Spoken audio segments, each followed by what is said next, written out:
একটা বস্তির গুন্ডা স্মাগলার যে এখনো জেলের ঘানি টানছে, সে তোমার স্বামী হতে পারে না। বাবা, আমার স্বামী সম্বন্ধে আমি এই ধরনের মন্তব্য বরদাস্ত করব না। দীপু প্রেগনেন্ট।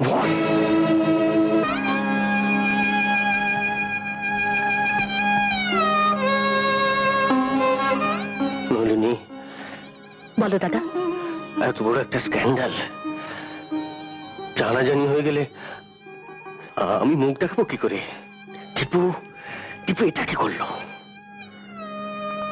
দাদা, বল। খুকলুদার না বম্বেতে একটা নার্সিং হোম আছে? হ্যাঁ, ঠিক বলেছিস। আমি এ বিয়ে মানি না কুকলু। সুদীপা কুমারী, তার সন্তান হতে পারে না। উমা, অ্যাবর্শনের আইডিয়াটা তুই ছাড়। কেন? খুব advance stage. Expected date of delivery 6 July. আমি সুদীপাকে খুব ভালোভাবে এক্সামিন করে দেখেছি। ও নানা কমপ্লিকেশনস। এই স্টেজে অপারেশন করলে সুদীপাকে বাঁচানো যাবে কিনা আমি কোনো গ্যারান্টি দিয়ে বলতে পারছি না। আচ্ছা উমা, বল। তুই না একবার লিখেছিলি তোর এক বন্ধুর অনাথ আশ্রম আছে? হ্যাঁ খুকলুদা, অবনীদার দেবাঙ্গন অনাথ আশ্রম। আচ্ছা, ঠিকানাটা একবার আমাকে দিও তো নলিনী। আচ্ছা। সুদীপা একদিন আমার নার্সিং হোমের কেবিনে শুয়ে থাকবে, আর আমি তার সন্তানকে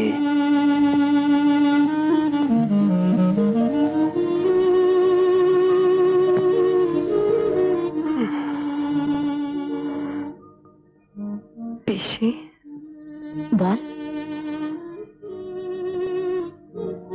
ছেলে না মেয়ে? কি হয়েছে গো? দীপু, বলো না পিসি।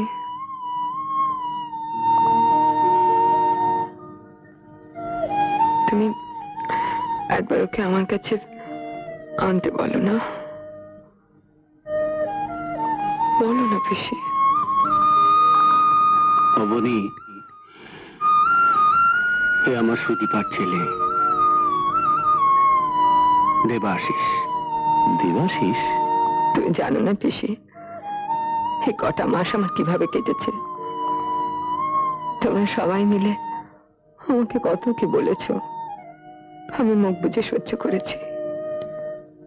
শুধু ওর জন্যে, শুধু আজকের দিনটার কথা ভেবে। আজ 6 জুলাই দেবাশিস পৃথিবীতে এসেছে। আজকের দিনটা কত আনন্দের হতে পারত অবনী। এবার আমি আসি উমা। তোমার আশ্রমে ওকে মানুষ করো, যিশু তোমায় আশীর্বাদ করবেন।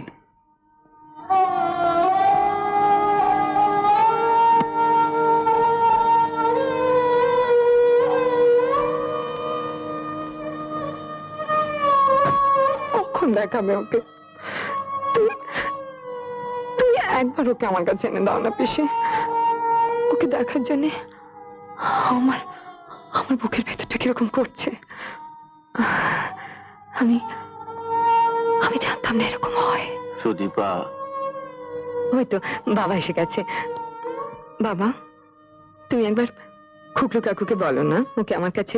তুমি মৃত সন্তান প্রসব করেছ। কি? হ্যাঁ, it's a stillborn baby.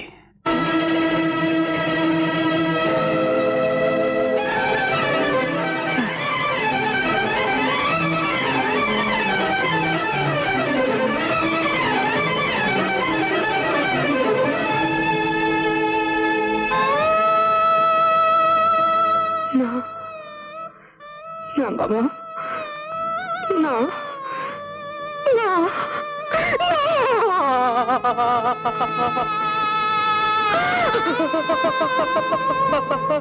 Dipu, Dipu, Dipu শোন, দীপু শোন, শোন, শোন দীপু।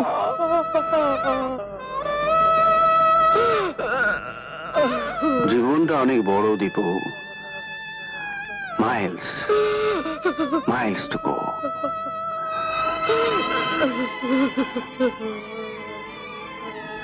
এখনো বহু দূর যেতে হবে তোমাকে। মনে করো এটা একটা দুর্ঘটনা, একটা দুঃস্বপ্ন, এর স্মৃতি চিরদিনের জন্য তোমার মন থেকে মুছে ফেলতে হবে।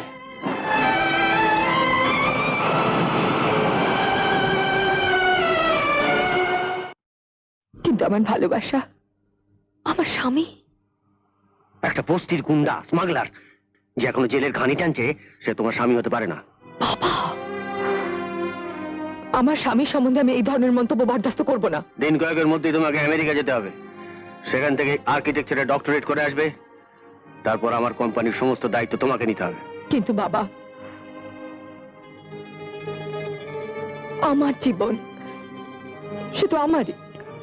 সেই জন্যই চাই না যে তুমি অন্ধের মতো পথ চলো। তুমি কি আমার উপর জোর খাটাবে? দরকার হলে তাও। বাবা, কেন আমাকে জোর করে বাইরে পাঠাবে? জোর নয় দীপু, এখন তুই করবিই বা কি? রণবীর তো জেলে। আচ্ছা পিসি, সত্যি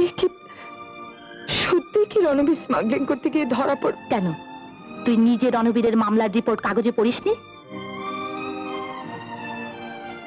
পিসি, আমার সব হিসেব কেমন এলোমেলো হয়ে যাচ্ছে।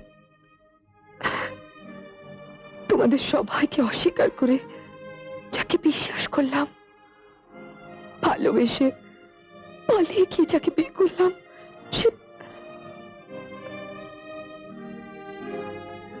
লোক চিনতে আমি এত বড় ভুল করলাম।